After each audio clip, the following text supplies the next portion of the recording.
in the second movie, you guys go down to the Klingon planet, and then there's a shootout, and you disappear. And I was like, what happened?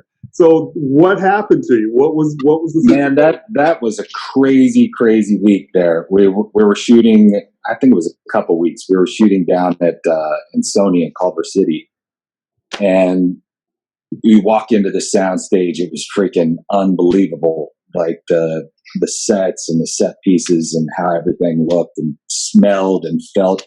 They had to put kitty litter all over the floor, which wasn't very pleasant to run in, because I don't know if you've ever tried to run in kitty litter all the time on a concrete. I kept wiping out left and right. You know, you got like designer boots on that aren't like really fully gripped. And but anyways, that scene that we shot was very the whole progression was very, very different than what you saw on screen. JJ is notorious for shooting alternate versions of the same scene, so that not even the actors really know what is going to. I don't even think JJ really knows what the final product is going to be. He just kind of gets in there in the editing room and kind of sees which version of it works the best. And if somebody at the studio, whatever, gives him a note, says, you know, this storyline isn't really going well, can we change it? He's like, yeah, which version do you want? A, B, or C? Here they are. So the way that we shot that and the way that it actually turned out was very, very different. And I actually shot a death scene in that particular scene where a Klingon chopped my head off. Wow. With a one of those blades, those really wicked looking blades. Blacklift? Yep. Batleth. Yeah. What are they called? Batleth? Or it might have been a Mechleth if it was just a short one. It wasn't the big one? I think it was like curved on both ends, or so. I don't know. Yeah, it's got to be Batleth. It was big. It was a Batleth. Yeah, it was very big, very scary, and they had two different versions of it. One was like dulled, and the other was sharp, as sharp as a freaking razor blade. Oh, lovely. So that, you know, when they show it close up or whatever, it looks nasty. And I talked to my stunt guy. He comes up to me. He's in full Klingon, you know, makeup.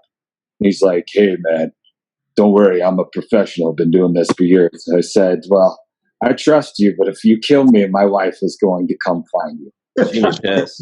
So we shot that many, many different times where they would put the real blade right to my neck and then reverse out of it so that you could, when you sped back into it, it would, you know, look like they're cutting my head off.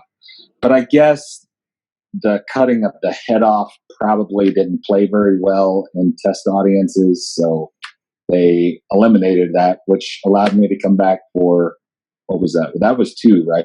Mm-hmm. So that was allowed us to come back. Into darkness.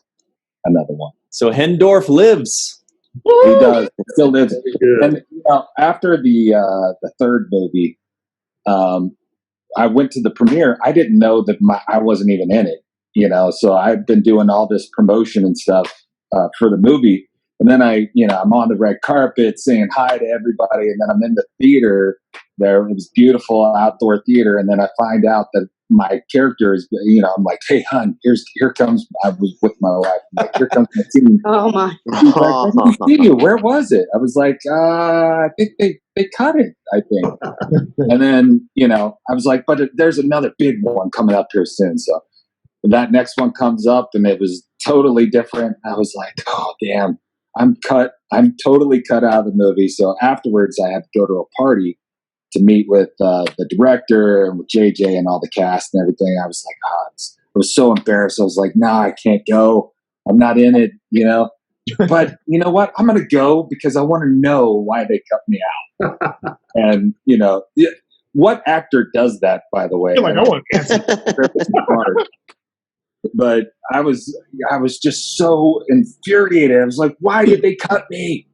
So I went in there and I as diplomatically as I could, I pinned down both JJ and the director, and I said, what happened in the process? And they said, "Well, during the course of filming, we changed storylines, and your storyline didn't make it. And we tried all the way up until the final week of editing to keep you in the movie, but ultimately for running time, because these things are very calculated, have to be, down to the very second. Every freaking second on those on these types of movies is calculated to have the the best effect, the best running time, all that stuff. And I guess my character's story arc didn't play into it.